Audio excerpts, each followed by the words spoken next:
From Pacifica, this is Democracy Now! On Saturday, July 3rd, we got a report of some tar balls over on Crystal Beach, and we went over to investigate. We sent those off to be tested, and the results of that test came back positive as a match to the Deepwater Horizon event. Tar balls hit Texas as the BP oil disaster enters its 77th day. We'll talk to a scientist who works with the government on the BP spill. He says BP is restricting his access to study the gushing well. Then green jobs now and get to work. Those were the messages on the banners unfurled in the Hart Senate office building. We'll speak with the environmentalist responsible. He's being sentenced today and faces up to 3 years in prison. Then the ACLU files a lawsuit against the U.S. government challenging the no-fly list. We'll talk to one of the plaintiffs, Adama Ba. She's lived in the U.S. since she was 2 years old. She got political asylum from Guinea to prevent her from undergoing female genital mutilation. But now she can't board a plane in this country. And Promised Land, a new film on the struggle for land in South Africa. White farmers, all that they want is to make profits. While we don't have anywhere to live, we want our land back, and we want it now. We'll speak with filmmaker Yoruba Richard. All that and more coming up. Welcome to Democracy Now!, democracynow.org, The War and Peace Report. I'm Amy Goodman. Oil from the BP Deepwater Horizon spills reached Texas for the first time more than 75 days after the oil spill began. Tar balls were spotted Monday at a pair of Texas beaches. Nearly 500 miles of coastline in the Gulf of Mexico from Texas to Florida have now been contaminated, spreading. Tar balls and oil sheen have also been spotted in Louisiana's Lake Pontchartrain, the large body of water north of New Orleans that's connected to the Gulf of Mexico. Meanwhile, more evidence has emerged showing federal regulators failed to grasp the dangers of offshore oil drilling. A September 2007 memo from the U.S. Fish and Wildlife Service said large oil spills from proposed Gulf drilling projects are, quote, low probability events. The memo also said an oil spill wouldn't likely affect brown pelicans, sea turtles, and other animals with Gulf Coast habitats. In other oil spill news, the Washington Post reports the Pentagon is continuing to use BP as a major supplier of military fuel. The annual value of BP's contracts with the Pentagon stand at nearly $1 billion. In fiscal 2009, BP was the Pentagon's largest single supplier of fuel. The Israeli government's partially eased the blockade on Gaza just ahead of today's visit by Prime Minister Benjamin Netanyahu to the White House to meet with President Obama. Billed as a kiss-and-make-up session, the meeting marks the first time the leaders have met since Israel's deadly raid on a Gaza-bound aid ship in May.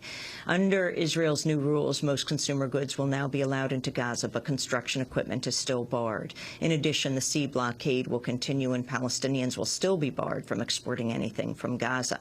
UN Mideast Envoy Robert Seri praised the slight easing of the blockade. Well, of course, this is something we have been looking forward to for a very long time.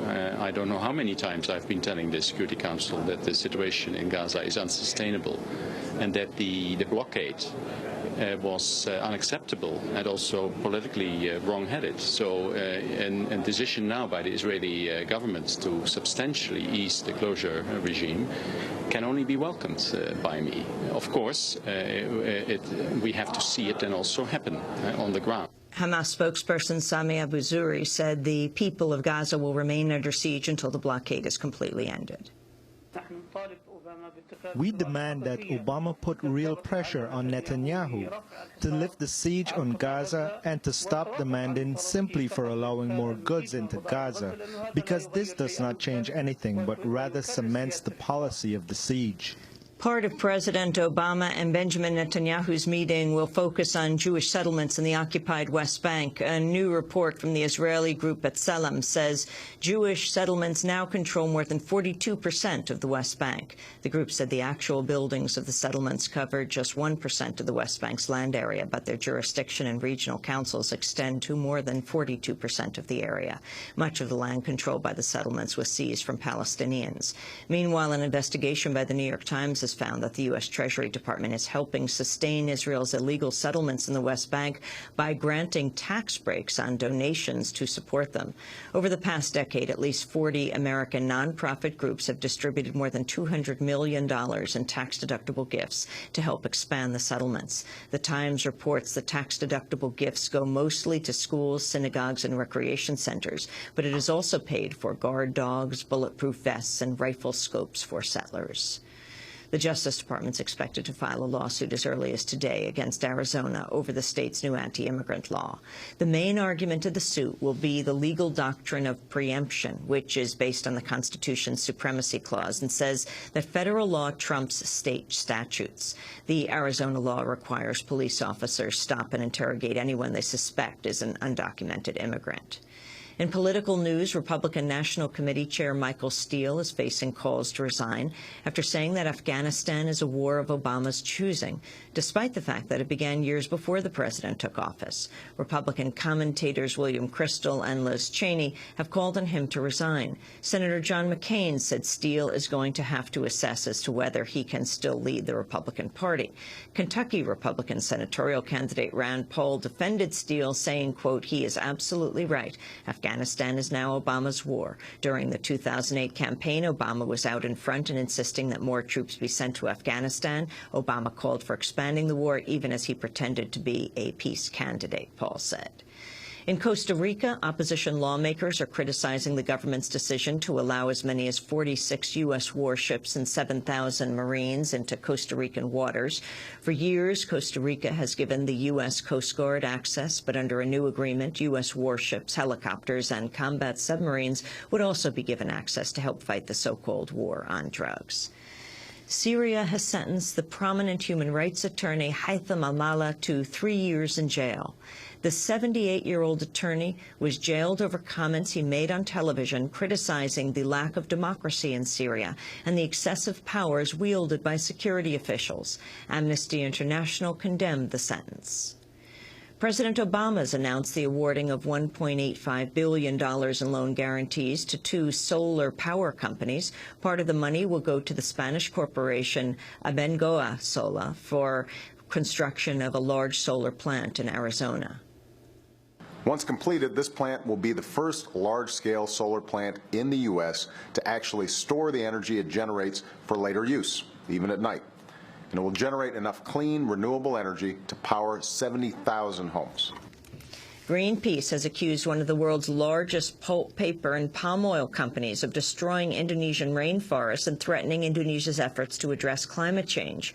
A new Greenpeace report focuses on the company Asia Pulp and Paper, a subsidiary of the Indonesian conglomerate Sinarmas.